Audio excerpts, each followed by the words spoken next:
So let me use the Gleason's map to explain how the sun actually works. And it says it right on the map, okay? Now this is where a lot of people show this, but I don't think they explain it too well. Now it says right here, during the June solstice, in the figure, June and December, the white represents the sun's position in its respective months at noon.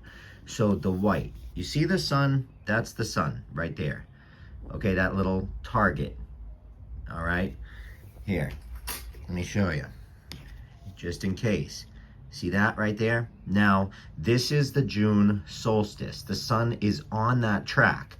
So if you look, the center is where it says that N, that's the center.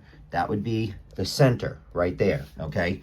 Now, do you see the sun? The sun is right there. It's within this first track. So let's go back to the center, and we see now that the sun is within this first track. So the sun is within here, which is why it says that the sun is visible for 24 hours right there at the Antarctic Circle, inside the circle, because the sun circles.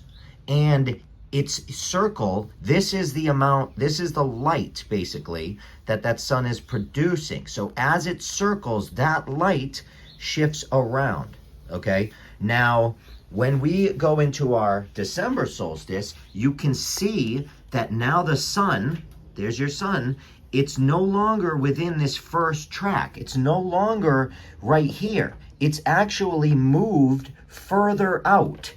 Okay, let's just count the track. So we got 1, 2. So it's all the way out here, which means that the sun, rather than doing its circle within right up here, it's a wider circle and it's going further out, further outward, which is why we in this area get our winters now, because the sun is further away from us. And that's exactly what this whole entire map, like if you buy one of these, just read the bottoms. That's what this is trying to tell you, that during our June solstice, it's a local sun, and there's your sun, and it's closer to the center. So if you live anywhere in here, like I live in North America, okay, so the sun is closer to North America during this time. Now, when it goes further out, that sun, it starts to go further out, okay, and now you're going to have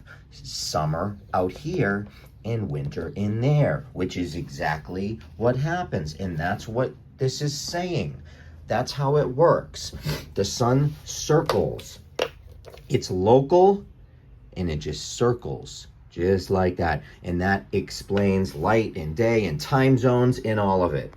So I know a lot of you have probably seen this, but I don't think that a lot of people are really showing you exactly what's going on the bottom left and right hand side of the map. They're never really zooming in and showing you exactly where that sun is.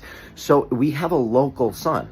It's a local sun that lights locally, which explains why. I mean, if you've ever traveled to the United States, I live in New England, all right? My family, my in-laws have a place in Arizona. It's a few thousand miles west, okay? And their time is like when I'm, during our morning, the sun is coming up. It hasn't reached them yet. It takes time to travel that way. And this local sun, flat earth, is the only thing that makes sense. Not this tilting and wobbling on a ball. It's ridiculous. It's so silly. You need magic like gravity to make it work. All right, when there's no such thing as gravity. It's density, buoyancy, weight, mass. Come on. Knock it off. I love you all. This is my opinion based on my research, but you can do your own research. You can go right there if you want to learn more.